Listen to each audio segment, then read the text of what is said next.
마태복음 마지막 결론은 제자 삼으라. 가장 최고의 명령을 해주셨는데 우리는 주님께서 이렇게 최고의 명령을 해주셨기 때문에 반드시 들어야 되는데 이제 알렉산더 대왕 앞에 한 탈영병이 섰어요. 그래서 내 이름이 무엇이냐고 물었더니 이 탈영병이 알렉산더라고 대답을 했어요. 그러니까 이 알렉산더 대왕이 네가 이름을 바꾸던지 이름에 걸맞는 삶을 살든지 둘 중에 하나를 택해라. 자, 우리는 크리스찬이라는 이름을 주셨어요. 주님께서 피로 값주고 사주셔서 크리스찬이 되었는데 이 크리스찬이라는 이름에 걸맞는 삶을 살아야 되지 않겠습니까?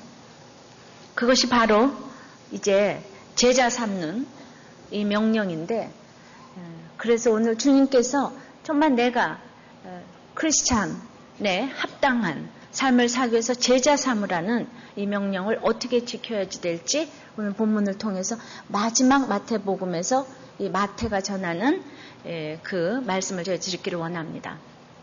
우리가 제자 삼기 위해서 첫째로 세상의 방법을 버리라고 하세요. 11절 봅니다. 시작. 여자들이 갈제 파수꾼 중 몇이 성에 들어가 모든 된 일을 대제사장들에게 고하니 12절 그들이 장로들과 함께 모여 의논하고 군병들에게 돈을 많이 주며 가로되 너희는 말하기를 그의 제자들이 밤에 와서 우리가 잘 때 그를 도적질하여 갔다 하라. 15절까지 읽습니다. 만일 이 말이 총독에게 들리면 우리가 권하여 너희로 근심되지 않게 하리라 하니 군병들이 돈을 받고 가르친 대로 하였으니 이 말이 오늘날까지 유대인 가운데 두루 퍼지니라. 이제 지난번에 다시 살아나신 예수님의 장례식 가운데서 여인들이 무서움과 큰 기쁨으로 제자들에게 이걸 전하기 위해서 다름질하면서 갔는데 오늘의 이 군병들은 똑같은 사건에서 얼마나 보는 것이 다르고 전하는 것이 다른지 천지차이인 것을 우리가 오늘 볼 수가 있습니다. 이 사람들은 파수꾼은 11절에 보면 모든 된 일을 대제사장들에게 고했어요. 된 일이 무엇입니까? 부활하고 살아나신 일이에요. 인봉했지만은 부활하고 살아나신 일입니다. 그런데 자기네 무섭지 않겠습니까? 시신이 없어졌으니까. 그 대제사장에게 왔어요. 고했어요. 그랬는데 그 12절에 장로들과 함께 모여서 그것을 의논했어요. 그리고 군병들에게 돈을 많이 주었어요. 그들이 예수님에게 하늘로서 오는 표적을 보이라고 그랬을 때 주님은 요나의 표적밖에 없다고 그랬는데 요나의 표적은 물고기 뱃속에 3일 있다가 살아나는 걸 말했는데 그거는 십자가와 부활을 의미해요. 그래서 정말 죽었다가 살아나셨어요. 그들이 표적을 구했다 그러면 신이시여 이러고 이제 나와야 되는데 주님께서 표적을 보이셨음에도 불구하고 이들은 돈을 많이 주면서 도적질에 갔다고 거짓말을 하라고 군병들에게 말을 합니다. 그래서 항상 표적을 구하는 사람은 인격적으로 주님을 만나기가 거의 어렵습니다. 거의 불가능입니다. 날마다 내가 학교 들어가면 믿어, 사업 잘 되면 믿어 이런 사람 치고 그 돼서 잘 믿는 사람 거의 드문 거예요. 여기가 꼭 그렇습니다. 이제 그래서 주님께서는 마지막까지 자기를 부인하고 십자가의 피를 흘리면서 교회를 지키셨는데 주님께서 십자가에서 돌아가시고 부활하시자마자 세상 세력이 들어와서 돈으로 곤모술수로 이제 거짓말로 이 교회를 지금 더럽히고 있는데 바로 이 더럽히고 있는 사람들이 대제사장, 파수꾼, 장로, 군병들이라는 것이에요. 자, 이 사람들도 지금 함께 모여서 의논을 했어요. 그런데 왜 이렇게 예수님의 부활을 막자고 이 사람들이 혈안이 됐을까요? 이 사람들이 너무 지위와 권세를 많이 갖고 있어서 그래요. 대제사장이라는 것은 그 당시 입법부, 사법부, 행정부의 모든 권세를 한 몸에 가지고 있는 대제사장이었고 그러니까 대제사장들 주위에 함께 모일 수밖에 없어요. 이들도 그러니까 지금 예수님이 십자가를 지어가는 그 모습을 보았더니 그렇게 수치와 조롱을 당하고 가시에 찔리면서도 마지막까지 순종을 하고 가는 모습을 보니까 이 사람들은 점점 더 분합니다. 점점 죄가 커가는 이 모습을 보면서 자기들은 이 무섭고 지겨운 십자가가 싫었는데 십자가 진 사람이 살아난 거예요. 잘 된 거예요. 내가 무시했던 학벌도 집안도 없는 사람이 잘 된 거예요. 그러니까 인정하기 싫은 거예요. 그 무시받을 사람은 사생아요. 목수아들이었던 예수님은 계속 무시받은 그 자리로 가서 죽어야 되는데 갑자기 지금 잘 된 거예요. 저를 과부라고 무시하던 사람이 제가 갑자기 이렇게 꼭 뭐 교회가 모이니까 이거 성공한 것 같습니까? 이거 인정하기 싫은 거예요. 무시받는 채로 그냥 살았으면 좋겠는데 저 사람이 왜 한국교회에서 무시하는 여자가 웬 교회를 하는데 왜 모이지? 이거 인정하기 싫을 거예요. 그래서 입을 틀어막고 싶은 겁니다. 우리의 세상 권세가 주님의 제자를 만드는데 장애물이 될 수가 있어요. 그들도 지금 함께 모였다고 그랬잖아요. 그 지위가 있어서 함께 모여서 성경 공부도 하고 제자 훈련도 했을 것입니다. 사네드린이라는 그 니고데모가 사네드린 공회원이었어요. 그 사람 랍비예요. 성경 선생님이에요. 거듭나는 것이 무엇인지 모르지만 성경 선생님이에요. 대단한 지위이기 때문에 사람들이 모일 수 있어요. 지위가 대단해서 모여요. 집이 화려해서 모여요.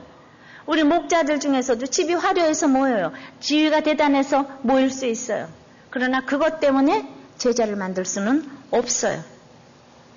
그렇게 한꺼번에 모여서 하는 얘기가 예수님의 시체를 제자들이 도적질해 갔다고 소문을 내라고 돈을 주고 지금 일을 시키는 거예요. 대단한 사람이 일을 시킨다고 그거 주의 일이 아닐 수도 있어요. 대제사장이 명령을 해도 주님의 일이 아닐 수가 있어요. 그러면서 너희에게 아무 누도 끼치지 않겠다고 큰 소리로 장담을 하면서 지금 보장을 해주고 있습니다.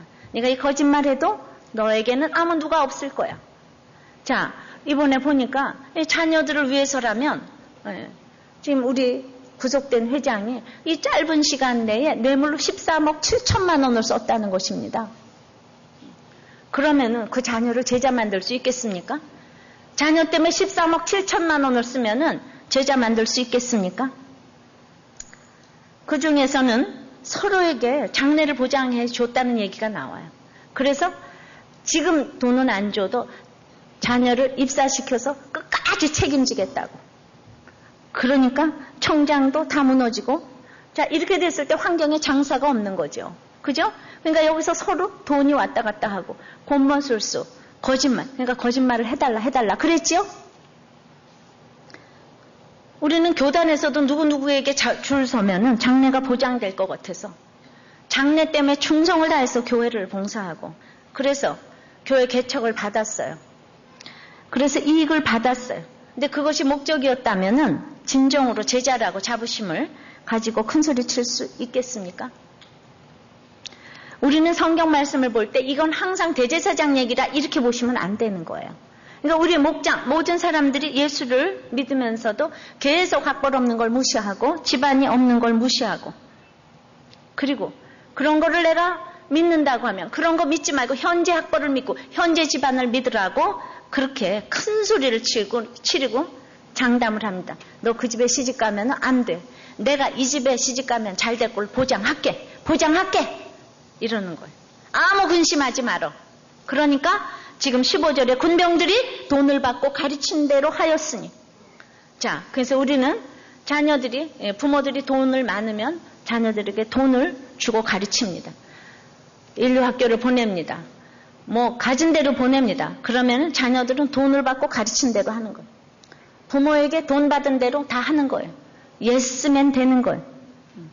이러한 세상 방법을 여러분들이 버리지 않으면 자녀를 제자 훈련을 시킬 수가 없는 거예요. 보세요. 제자는 그렇게 되는 게 아니에요. 돈으로 거짓말로 이런 뇌물로 되는 것이 아니에요. 이렇게 자녀들에게 거짓말로 뇌물로 거짓말하는 모습을 보이면서 최고의 환경을 만들어 준다고 제자 될 수 없는 것이, 요즘에 우리 잠언을 보면서 솔로몬이 아들 르호보암에게 여호와를 경외하는 것이 지식의 근본이라고 큰 소리를 칩니다.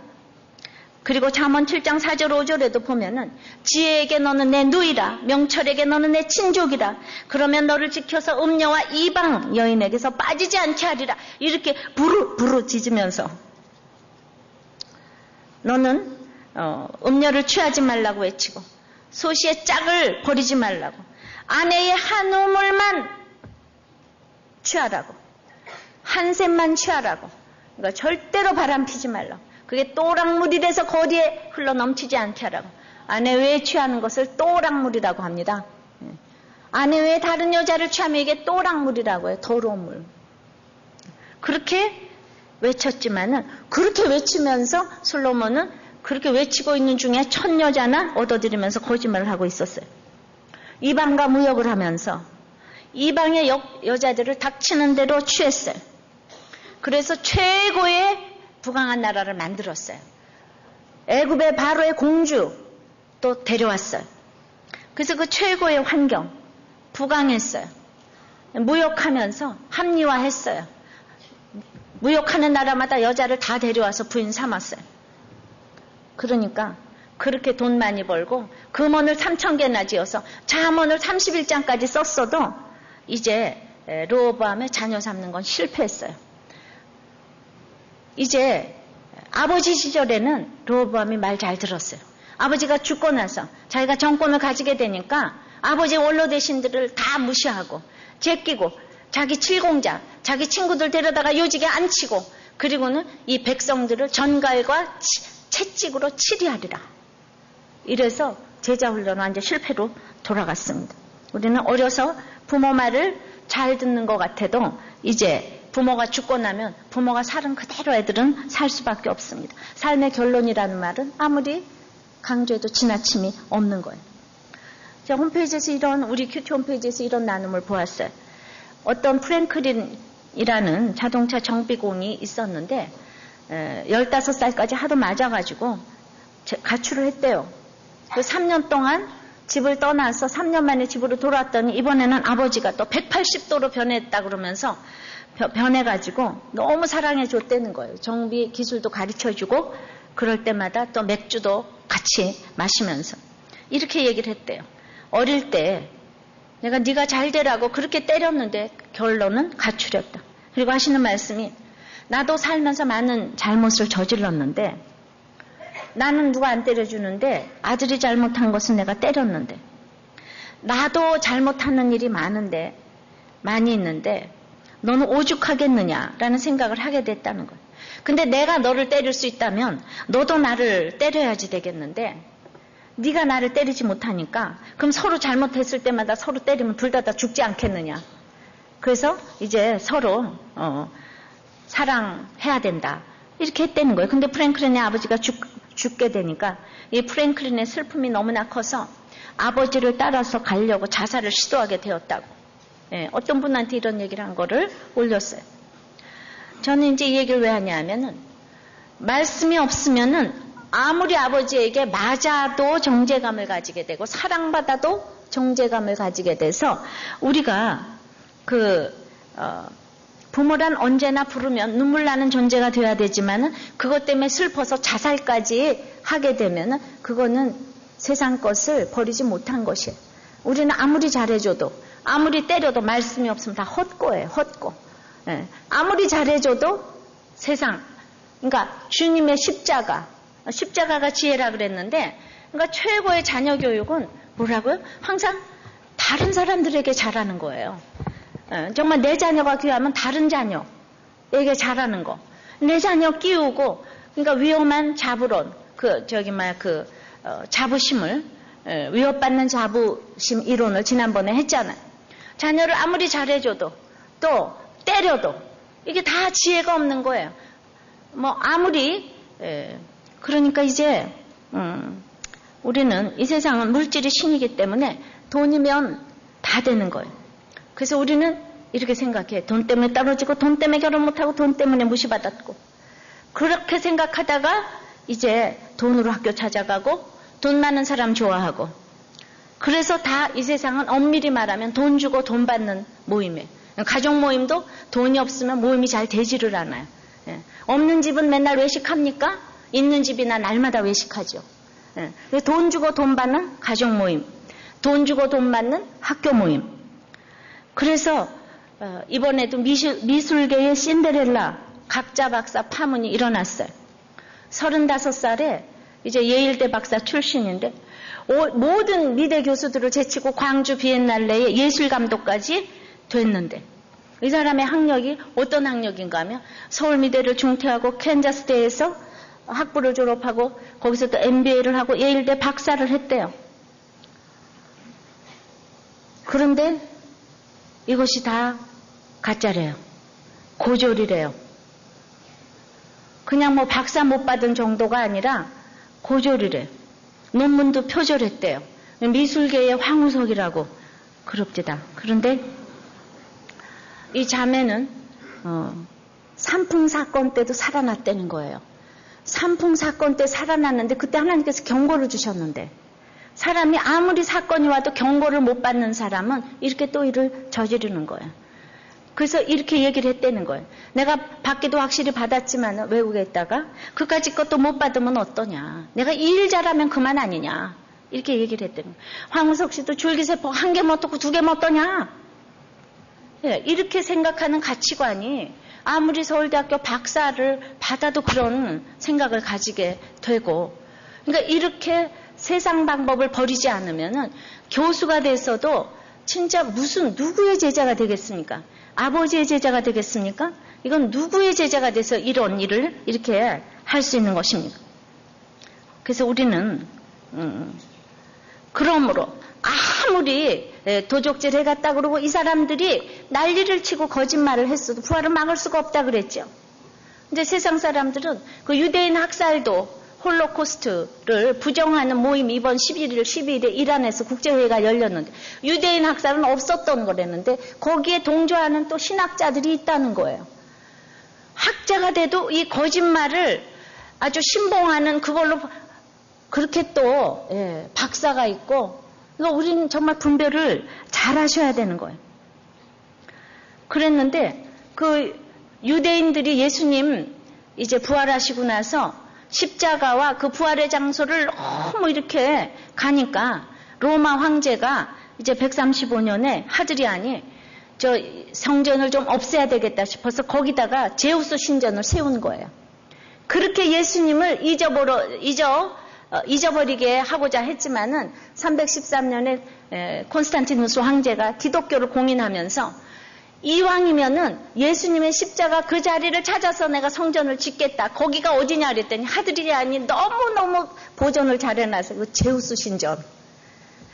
몇 세기가 지났어도 결국 그걸 허물고 거기다 신전을 이제 예루살렘 성전을 줬다는 거예요. 예루살렘 성전이 아니라 이제 성전을 줬다는 거 아닙니까? 내가 아무리 지나도 이 사람들이 도리어 증인이 돼서 그곳을 그래서 나를 아무리 괴롭히는 사람이 있고 나를 아무리 막으려고 해도 그저 나는 주님 뜻대로 살다 가면 언젠가는 다 부활이 증거될 줄을 믿습니다. 그러므로 우리는 이제 그 세상 방법을 버리기 위해서는 두 번째는 항상 예수의 명을 들어야 돼요. 초심을 잃지 말아야 돼요. 16절입니다. 시작. 11제자가 갈릴리에 가서 예수의 명하시던 산에 이르러 그러면서 이제 하늘과 땅에 권세를 주셨으니 너는 가서 제자 삼으라 이 얘기가 나오는 거. 그러니까 세상 방법을 버리기 위해서는 언제나 예수의 명하시던 산에 가서 예수의 명을 들어야 되는데 이 명하시던 산은 어딘가 하면은 예수님께서 팔복을 가르치셨던 그 팔복의 산이라고 해요. 명하시던 산. 그리고 18절에 보면 예수께서 나와 일러 가라사대 말씀을 가르치시려고 최고의 명령을 주시기 위해서 말씀을 나와서 병을 고쳐주시기 위해서 나왔다는 소리는 있었지만 말씀 자체만 가르치시기 위해서 나왔다는 본문은 여기밖에 없어요. 이게 얼마나 중요한 본문인지 모르는 거예요. 그래서 이제 우리는 그 옛날에 갈릴리에서 사명을 받던 그 초심을 잃지 말고 그 옛날에 주님께 말씀 들었던 그 은혜를 잊지 말아라. 그러니까 예수님은 고난 중에 이 땅에 오셔서 팔복을 가르치시고 가르치신 대로 사시고 5장, 6장, 7장에 가르치시고 이제 그대로 8장, 9장에서부터 그대로 사시고 뭐 정말 10장에서부터 제자 뽑기 시작하시고 이 말씀한 대로 그대로 사시고 자기가 십자가에 달려서 그 확증하고 돌아가셨어요. 너무 자신 있으셔요. 너희들도 나처럼 살아라. 내가 명한 대로 살아라. 내가 그렇게 살지 않았니? 그리고 주님께서 가셔서 제자들을 만나 주시는 거예요. 이 대제사장과 이 모든 사람들은 부활하신 주님을 못 만났어요. 주님께서 찾아가서 만나주신 분들은 자기가 양육했던 제자들인 거예요. 그러니까 똑같은 상황에서도 주님을 만난 사람과 만나지 못한 사람의 차이가 너무나 대단한 것이고, 그래서 이 땅에서 한 4주 동안 한 6주 동안 계시면서 한 40일 정도 계시면서 정말 제자들에게 양육해서 너희들은 내 본 것을 이 땅에 전해라. 그거를 완전히 양육하시고 떠나신 거예요. 그래서 우리에게는 내가 본 예수님을 전해야 되는 사명이 있어요. 근데 같이 살아도 남편도 못 보고 아버지도 못 봐요. 내가 본 그 예수님을, 자, 똑같이 주님이 살아나셔서도 대제사장도 못 보고 군병도 못 보고 다 못 보잖아요. 근데 내가 본 그 주님을 그냥 너는 온 인류에게 전해야 되는 사명이 있어요. 예수님을 본 사람들은 사명이 있는 거예요. 예수님을 보았기 때문에 이 더운 여름에 우리가 이렇게 모여 앉아 있는 거예요. 예수님을 보지 않았다면 냉방도 안 되는 여기에 어떻게 지금 이렇게 있을 수가 있겠어요? 저도 예수님을 보지 않았다면 제가 이 제자 삼으라는 이 사명을 어떻게 감당할 수가 있겠습니까? 그러나 이제 그래서 우리는 이제 내가 명하던 대로 너희들은 이 항상 명을 들어야 된다는 거예요. 그러니까 17절에 예수를 배웠고 경배하나 오히려 의심하는 자도 있더라. 그러니까 예수님이 이렇게 명하신 산에 이르렀는데도 불구하고 내 옆에 있는 사람들 중에서는 의심하는 자도 있더라. 내가 살아났다고 하는데 뭐라 그러냐면 아유 시집살이도 별로 안 했잖아요 이러는 사람도 있고, 또 아니면은 그냥 뭐 암이 아니었대. 암에서 살아났다고 간증하고 암이 아니었대. 조금 전에 김우승 집사님 간증하면 옛날에 별로 핍박하지 않았는데 꼭 이러는 사람들이 있다니까요. 간증을 해도 이렇게 진짜 죽었는지 진짜 살아났는지 의심하는 자도 있지만은 우리는 불신이라기보다 확신하지 못하는 상태도 있는데, 그런 사람들도 있는 가운데서 주님은 이제 나와서 이렇게 말씀을 하시는 거예요. 그래서 우리는 얼마나 말씀이 중요한지. 근데 말씀은 누구한테 잘 들립니까? 솔로몬처럼 대단한 환경에서 아무리 말씀을 전해도 르호보암이 하나도 안 들려요. 모범생처럼 뭐 아이비리그 대학 다 나와서 그냥 하버드 대학 나왔어도 르호보암이 그냥 듣는 것처럼 보였지만은 이제 말씀이 안 들리는 거예요. 제가 어떤 정말 대단한 장로 권사님 아들들이 집안도 대단하고 이 둘 다 막 그냥 뭐 의사고 이런 대단한 저기에서 너무나 어렸을 때부터 교회도 다 나갔는데 결혼하자마자 이제 다들 지금 이혼한다는 집들이 얼마나 많은지 몰라요.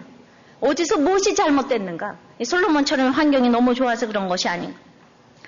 청교도들이 영국의 그 화려한 곳에서 신앙의 자유를 위하여서 일엽편주에 몸을 싣고 오직 신앙 하나 바라고 신천지로 갔잖아요. 미 대륙으로 갔어요. 그런데 힘들어서 가면서 죽고 반이 죽고 거기서 또 추위에 죽고 다 죽었어요. 몇 명 살아남지도 않았지만은 거기에서 오직 성경에 손을 얹고 시작한 나라가 미국이에요. 청교도들의 설교 주제는 그래서 첫째가 죄에 대한 이 지적이고, 둘째가 항상 거룩이 주제고, 셋째가 구원이 주제고, 넷째가 그리스도의 인격과 사역이고, 다섯째가 가정생활인 거예요. 나는 청교도들의 설교 주제를 몰랐어요. 근데 고난이 많다 보니까, 그리고 성경을 제대로 읽어가다 보니까 이 주제를 늘 제가 강조하는 거를 아시겠지요? 저도 모르게 청교도들이 했던 설교를 했어요. 이 사람들 너무나 철저히 성경 중심이고 교리와 신학도 중요시했지만은 그냥 강의 설교는 너무나 절대적으로 했다는 것이죠. 성경을 차례차례 읽어가고, 가정이 타락하면 모든 것이 타락한다고. 그러니까 이것만 하더라도 이게 잘 돼 있어야지 선교고 구제고 말씀에 의거해서 하게 되는 거예요. 이거를 빼고 날마다 사회본 얘기만 하고 어떤 한 부분만 하면은 우리가 치우치게 된다. 나중에 가면은 이제 함몰될 수가 있다는 거예요. 힘들고 어려울 때 우리가 해 아래 새 것이 없다고 우리의 조상과 창세기부터 다 고난에 있는 사람들은 말씀대로 이렇게 살아갔어요. 말씀을 읽었어요. 그런데 그렇게 아무것도 없는 그 신대륙에 들어가서 성경에 손을 얹고 시작한 그 대학이 하버드 대학이 돼서 세계 최고의 명문 대학이 됐고 세계 선교를 책임지는 나라가 됐어요. 지금 강남 엄마들이 아이비리그 대학을 이렇게 선호하지만은 아이비리그 대학은 미국의 동부의 유명한 대학들은 다 이 청교도들이 세운 것이에요. 우리 신앙의 그 역사를 아셔야 된다는 거예요. 힘든 고난 가운데 신앙을 지키기 위해서 애쓸 때 항상 하나님은 최고의 것을 주시는 줄을 믿습니다. 알래스카에서 사슴들이 자꾸 늑대 때문에 죽어가서 사슴이 한 4,000마리 있었는데 그래서 늑대를 다 잡아 죽였대요. 그랬더니 사슴이 갑자기 42,000마리까지 늘었다는 거예요. 근데 이상한 일이 일어났다는 거예요. 사슴들이 편안하니까 살이 찌면서 운동을 안 하고 게을러가지고 이제 뛰지 않아가지고 각종 질병이 생기기 시작하면서 늑대가 없으니까 뛰질 않는 거예요. 그러다가 자꾸 병들이 걸려서 시름시름 죽어가고 시작했더니 4,000마리도 안 남게 다 죽어갔다는 거예요. 그래서 이 원인을 알고 다시 늑대를 풀었다는 거예요. 그때 다시 건강을 찾았대요. 자, 우리가 조상의 은혜를 생각해서 하나님의 은혜다 그러고 난리를 쳐도 그 다음에 내가 말씀을 가까이지 않으면 우리 두 부부가 원한 금실로 잘 사는 건 남들을 위해서 성교와 구제와 다른 사람들 제자 삼으라고 두 부부를 원앙으로 막 묶어주셨는데 그때부터 니나노 하면서 그냥 수영으로 뭐로 맨날 놀러 다니면서 그러고 옛날 걸 잊어버리니까 그 다음에 이제 뭐 암이 걸리고 자식들이 속을 새기니까 그거가 이제 늑대를 푸른 사건으로 아셔야 돼요. 여러분들 잘 살라고 주님께서 불러주신 게 아니라니까요. 제자 삼으라는 명령을 주시려고. 그러니까 제자 삼으려고 부부가 잘 먹고 잘 살면서 하나님께 올인하기 위해서 잘 먹고 잘 살 때 부부가 한마음 되지 않는 게 얼마나 축복인 줄 아세요? 잘 먹고 잘 살면서 예수도 안 믿는데 한마음 되는 건 저주라니까요. 다시. 잘 먹고 잘 살면서 예수도 안 믿으면서 한마음이 되는 거는 저주라고요. 그러다가 다 지옥 간다고요. 그래서 우리 하나님께서 늘 공평하신 하나님의 그래서 우리가 지금 우리의 모든 사건 속에서 지금 힘든 사건들은 다 늑대를 푸셨군 이렇게 생각하시면 되는 거예요. 하나님께서 나를 너무 건강하게 하기 위하여서 늑대를 푸셨어. 다들 생각해 보세요. 그러니까 온 집안에서 둘이 쳐다보면서 아유 늑대시구나. 좀 한번 얘기해 보시고 내가 이제 잘 섬기겠다고 잘 뛰어다니겠다고. 저는 그렇게 해서 번식했다는 얘기예요. 우리들 교회가 힘들고 가진 것이 없어도 이런 신앙교육을 통해서 저는 하나님 나라의 교육을 하기를 원하는 것입니다. 저는 이제 기독교 학교를 제가 뭘 알고 그랬겠어요? 4대째 모태신앙 이런 거 필요 없다니까. 그래서 이 큐티를 하면서 애들을 16년간 재수생 모임을 가르치고 하니까 진짜 애들이 변하더라고요. 여러분들이 변하더라고요. 그래서 우리가 교회 개척할 때부터 정말 큐티를 하는 학교가 있으면 좋겠다고 제가 날마다 노래를 했습니다. 들으셨죠? 그런데 그렇게 입으로만 하고 기도만 했는데도 하나님께서 기회를 지금 주시는 거예요. 교회 부지 너무나 사실 학교를 하기 좁아요. 교회에서 교육관 하기만도 어려운데 저는 다음은 몇 명이라도 저 이거를 반드시 해야 된다고 생각하는 거예요. 하나님께서 우리가 잘하고 있으면 건물은 또 나중에 주실 줄을 믿습니다. 제가 이제 이 기독교 학교의 하드웨어를 배우기 위해서 이번 주일에도 많은 학교를 기독초등학교를 찾아갔어요. 그 중에서 이 수원중앙초등학교 같은 경우는 초등학교 유치원만도 5,000평이에요. 우리가 그걸 따라갈 수는 없지 않겠습니까? 우리는 환경적으로는 따라갈 수가 없어요. 그럼에도 불구하고 건물을 주중에 그냥 남겨놓지 말고 주중에 지금 초등학교하고 유치원 하자는 거예요, 제가. 그런데 우리들 교회 교인들이 다 갈 수 없을지도 몰라요. 또 아무도 안 보낼 수도 있어요. 여러분들이 그게 학교냐 이래가면서. 그러나 저는 반드시 하나님께서 내 입으로 나온 이 말을 허투루 듣지 아니하시고 이렇게 이루시는 줄 믿습니다. 우리가 판교에 무슨 수로 평당 800만 원대에 땅을 얻을 수가 있겠습니까? 이건 사실 있을 수가 없는 일이에요. 여기 강북도 그렇게는 못 삽니다. 그런데 하나님께서 주셨어요. 우리들 자녀가 다 갈 수 없다고 해도 여러분 하나님 나라의 일꾼을 키우시기 위해서 기도하셔야 되는 거예요. 저는 어떻게 학생을 선발하려고 하는가 하면은 정말 부모의 믿음이 100%이기 때문에 지금부터 여러분들이 제자훈련에 참가하시는 분들이 자격이 되는 거예요. 그래서 1대1을 몇 회차 양육을 했는가, 부모가. 어떻게 수요예배, 목장예배를 가는 게 출석을 이제 불러서. 이제 사실은 판교에 입주 시기가 이제 2008년 12월이니까 얼마 진짜 안 남았어요. 우리는 그리고 입주 시기가 너무 중요하잖아요. 2009년 봄에는 진짜 들어가야지. 21개의 종교부지가 조그만 교회가 많은데 1000평 이상 되는 건 3개밖에 없는데 그 미리 다 가서 했으면은 우리가 얼마나 덕이 안 됩니까? 뭘 해도 이 공기가 가장 중요한 건데 근데 여러분도 아다시피 지금 아무것도 없는 주제에 이렇게 큰 소리를 치는 거예요. 예? 주보에 헌금 내역이 나오는데도 불구하고 그런 건 제가 걱정이 안 되니 어떡하죠? 저 하나님이 해주시겠지. 이런 마음이 그냥 제가 있어요. 그래서 그렇게 여러분들이 지금 2년도 안 남았는데 여러분들이 일대 이런 거 열심히 해놓지 않으면은 그렇다고 여기 아무리 교회를 오래 다녀도 이 제자훈련에 참가하시지 않은 분들은 부모로서 자격이 없는 거예요. 그러니까 돈이 있고 없고를 떠나서 그거부터 여러분들이 준비하시기를 바랍니다. 선생님들도 정말 이 역사적인 사명에 내가 참여해서 지금부터 준비돼야 되겠다. 제가 원하는 것은 정말 우리 어린 아이들을 한 명씩 유년주일학교도 선생님 한 명에 아이들 한 명 이렇게 키우고 싶은 거예요. 주님의 명을 들어야 되는 거예요. 그랬을 적에 청교도들도 아무것도 없는 가운데 하나님께서 그렇게 인류를 만드셨듯이 우리도 그렇게 하나님의 인류로 만들어주시고 하나님의 일구로 만들어주실 걸 믿습니다. 하나님의 명을 들어야 되는 거예요. 우리가 지금 이번에 청소년 유년주일학교 큐티 캠프를 갑니다. 우리들 교회 단독으로 가요. 한국교회에 이것이 오픈되었어요. 이번에는 다 같이 신청을 받아서 가려고 하는데 왜냐하면 어른은 아무리 이렇게 들어도 잘 모르지만은 어렸을 적에는 이 말씀 듣는 게 너무 중요하기 때문에 주일날만 들어도 변하는데 이거 일주일을 내내 큐티하고 이러면서 애들이 집에서도 학교에서도 이 교회에서도 뭐 얼마나 변하겠는가. 이 어록들을 어려서부터 듣고 말씀을 그렇게 들을 때 얼마나 변화되겠는가.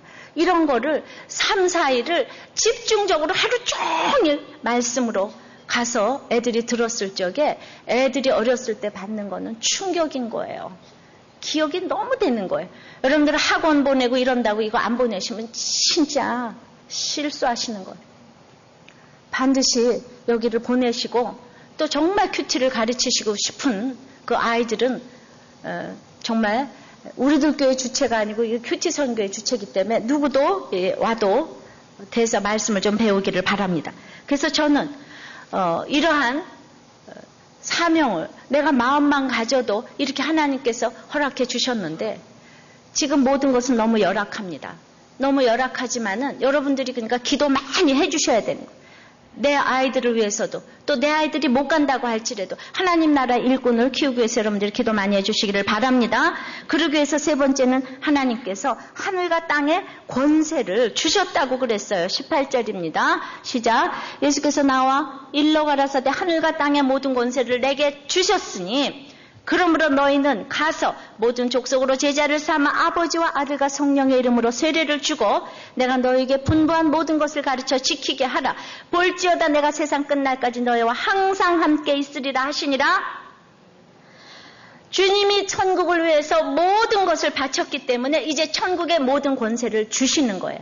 내가 천국을 위해서 모든 것을 바칠 때 시간과 물질과 애적 모든 거 바칠 때 하나님께서는 하늘과 땅의 권세를 쓰게 해주실 줄을 믿습니다.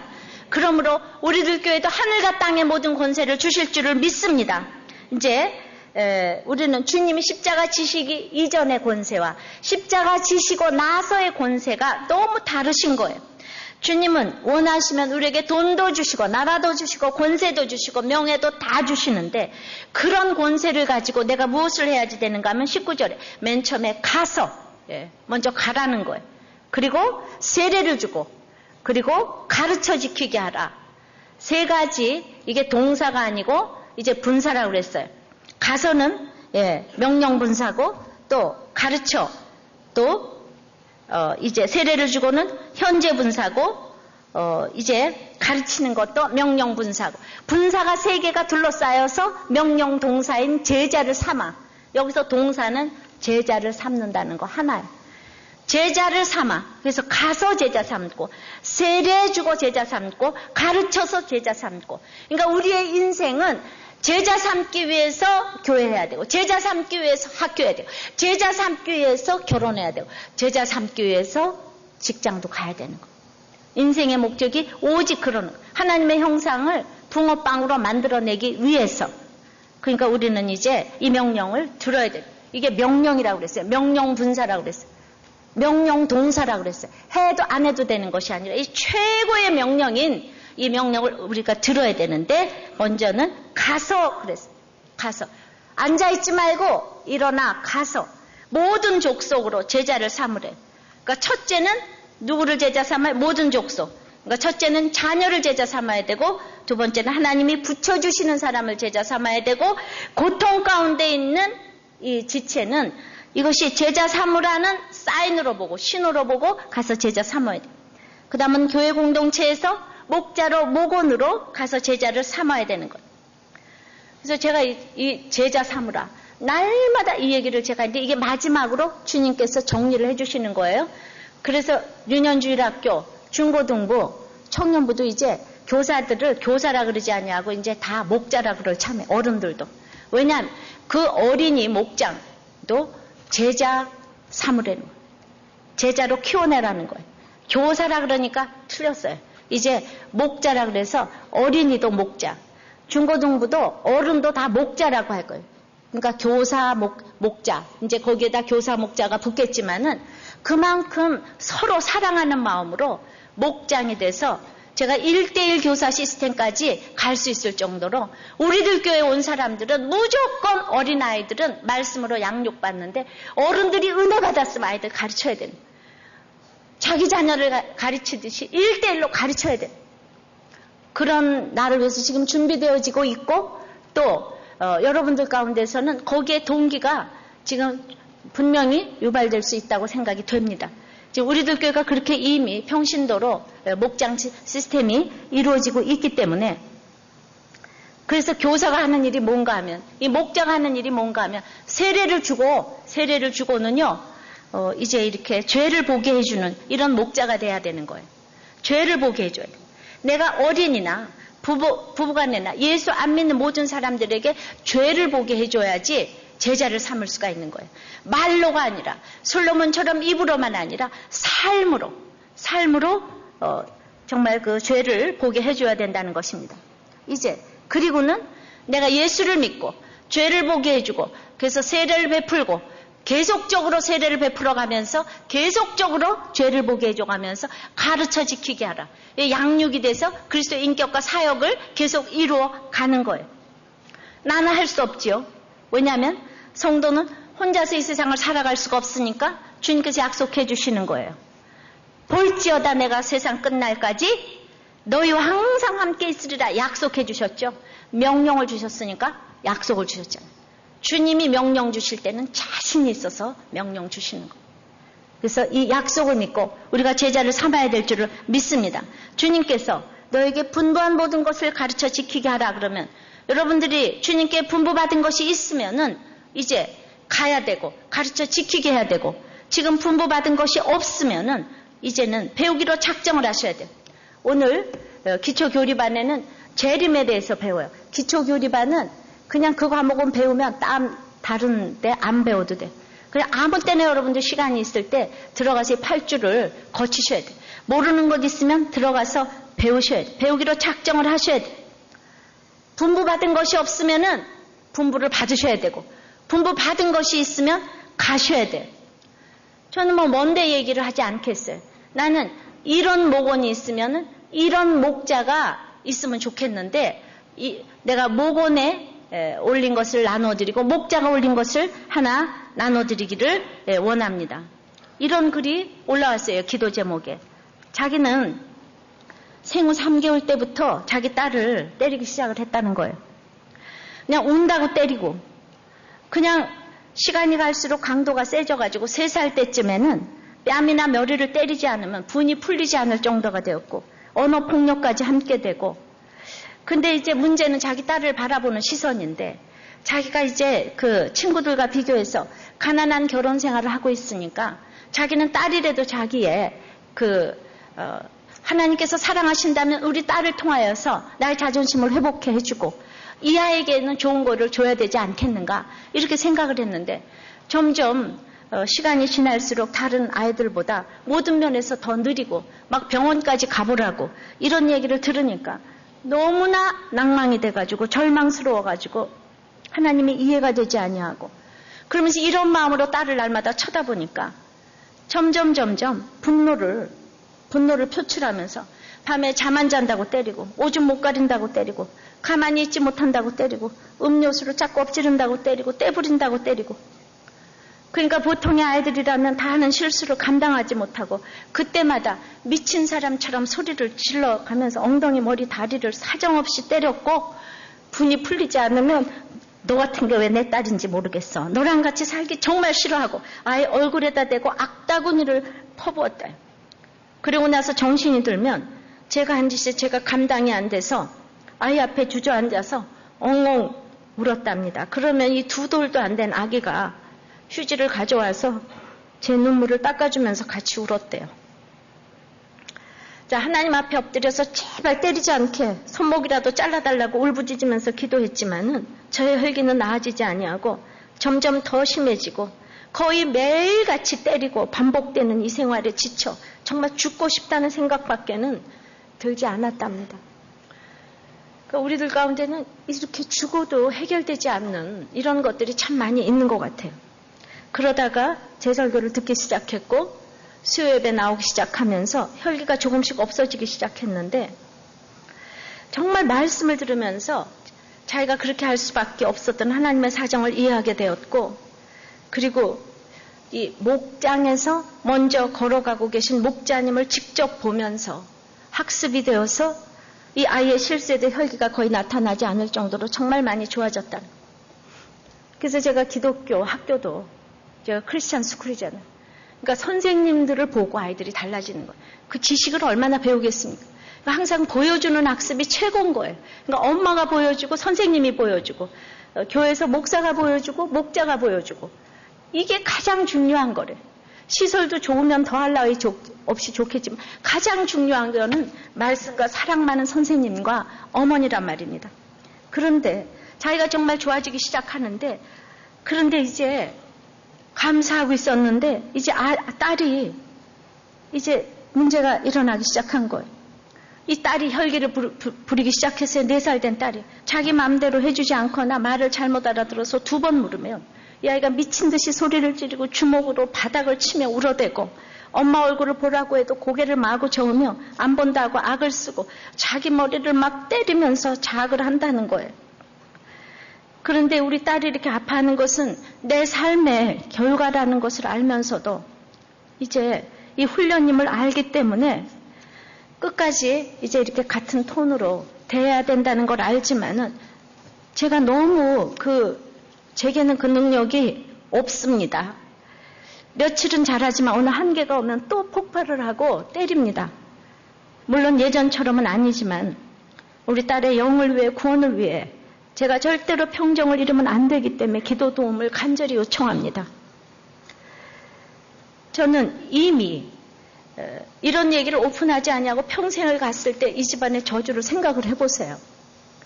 그런데 바로 이것이 제자 삼는 우리의 정말 지름길인데 이렇게 와주시니까 감사해요. 근데 어떤 목자는 이렇게 글을 올렸어요. 날이 갈수록 제 옆에 힘든 지체들을 요즘 제가 하나님의 축복 가운데 있습니다. 날이 갈수록 제 옆에 힘든 지체들을 붙여주시기 때문입니다. 그래서 저로 하여금 오랫동안 들어온 말씀이나 큐티 실력으로는 지체들을 살릴 수 없음을 깨닫게 하십니다. 사랑하는 마음을 구하게 하시고 저를 죽어지게 하시고 제가 할 수 없음을 인정하게 하십니다. 그러나 저는 압니다. 그들이 저의 보호자라는 것을. 다른 데로 눈 돌리지 못하게 보호하시려고 저의 곧은 목과 손과 발과 마음을 하나님께 매시려고 그런 지체들을 곁에 두셨음을 압니다. 그래서 십자가 지고 가는 그 지혜자들을 누이처럼 친족처럼 여기며 함께 가는 것만이 살 길이라는 것을 압니다. 그래서 하나님께서는 오늘도 육신의 혈육을 찾아가려 했던 제 발을 그곳은 아니라 하시며 십자가 지고 가는 친족에게 가라고 하셨습니다. 그리고 다른 일을 하려던 제 손은 그 일은 아니라고 하시며 하나님께서 원하시는 일을 하게 하셨습니다. 역시 저를 지켜주고 보호해주는 지혜자들, 제가 끝까지 함께 가야 할 루이와 친족은 십자가 지는 지체들인 것입니다. 이런 목원과 이런 목자가 있을 때 제자 삼는 일들이 계속 일어나게 될 줄을 믿습니다. 사도 바울이 옥에 갇히고 매도 수없이 많고 여러 번 죽을 뻔 고린도서 11장 여러 번 굶고 죽고 헐벗었지만 날마다 내 속에 눌리는 일이 있으니 모든 교회를 위하여 염려함이라. 누가 약하면 내가 약하여지지 않고 누가 실족하면 내가 애타지 않더냐. 이 마음이 제자를 삼는 목자의 마음이라고 생각을 합니다. 이제 말씀을 맺습니다. 우리 마태복음 마지막에 제자 삼으라고 하십니다. 세상 방법으로는 안 된대요. 버리래요. 이제 말씀을 들으셔야 된대. 초심으로 돌아가서 명하시 동것의 말씀을 들으셔야 된대. 내가 마음만 먹어도 하늘과 땅의 권세를 주신다고 합니다. 가서 세례를 주고 가르쳐서 제자 삼기를 바라라고 하십니다. 가야 될 곳이 많다고 해요. 하나님께서 붙여주신 사람들, 고통 가운데 있는 사람들을 찾아가는 것이 지혜고 그 십자가가 그 지혜라고 하십니다. 그들의 죄를 씻어주고 날마다 예수님의 명한 바를 가르쳐서 제자 삼기를 바랍니다. 아버지 하나님, 마태복음 마지막에 결론으로 제자를 삼으라고 하십니다. 주님, 제자 삼기 위해서는 세상의 방법을 다 내려놓으라고 하시는데 주님, 우리는 하늘과 땅의 권세를 주셨음에도 불구하고 아버지 하나님, 주님의 제자를 삼을 생각을 하지 아니하고 내 제자를 삼으며 아버지 하나님, 내 자녀를 삼고자 너무나 열심을 부리며 그러다 지쳐서 낭망하고 주님, 참으로 이 욕심을 포기하지 못한 이 악이 있음을 주님 앞에 고백을 합니다. 주님, 이제 내가 세상 방법을 내놓기 위해서 너무나 포기해야 될 것이 많지만은 그러기 위해서 우리가 하나님의 명령을 들어야 될 줄 압니다. 내 자녀들이 돈 주고 가르친 대로 말을 듣는 것 같아도 주님, 그들에게 하나님의 명령을 듣게 해주기 위해서는 주님께서는 참으로 팔복대로 사시고 말씀하시고 가르치시고 그대로 사셨기 때문에 너희들은 나의 명을 들어라 할 자격이 있지만은 우리는 솔로몬처럼 말하기는 좋아하고 살지는 못하기 때문에 이렇게 자녀들의 제자훈련에 실패를 하며 곳곳의 공동체에서 실패하는 제자훈련이 됨을 저 불쌍히 여겨 주시옵시고 정말 말은 누가 못하겠습니까? 주님, 솔로몬도 하지 못했던 이 일을 주님 할 수 있도록 나는 못하오니 주님 살 수 있도록 은혜를 내려 주시옵시고 내가 예수 믿는 사람을 보려거든 정말 나를 보아라, 엄마를 보아라, 아버지를 보아라 이렇게 말할 수 있는 부모가 되기를 원합니다. 주님, 내가 연약을 고백할 때 하나님은 하늘과 땅에 모든 권세를 주신다고 하셨사오니 이제 권세를 가지고 가기를 원합니다. 앉아있지 않고 가기를 원합니다. 세례를 주며 그들의 죄를 보게 하고 이제 가르쳐 지키게 할 수 있는 이 일은 내가 못하오지만 우리 주님께서 권세를 주셨사오니 가려고 마음만 먹어도 주님께서 이 일을 행하게 하여 주실 줄을 믿습니다. 날마다 나의 연약을 보며 나의 유약을 보면서 주님께 기도할 때 우리의 자녀들을 제자 삼게 될 줄을 믿습니다. 주님, 오늘 날마다 그 딸을 때리는 우리 집사님을 불쌍히 여겨 주시옵시고 우리들 교회 오게 하신 것을 감사합니다. 참으로 그의 짐을 십자가를 같이 지고 가는 것이 지혜라고 고백했던 목자처럼 바로 이 십자가, 이 집사님의 무거운 짐을 지는 것이 나를 보호해 주는 것이고 나를 가장 지혜롭게 해주는 것인지를 아는 우리들 교회 각자 목장이 되며 각자의 모든 집안이 되며 그래서 제자 삼는 우리들 교회가 되며 부부가 되며 목장이 되며 모든 식구들이 될 수 있도록 은혜를 내려 주시옵소서. 예수님 이름으로 기도합나이다. 아멘.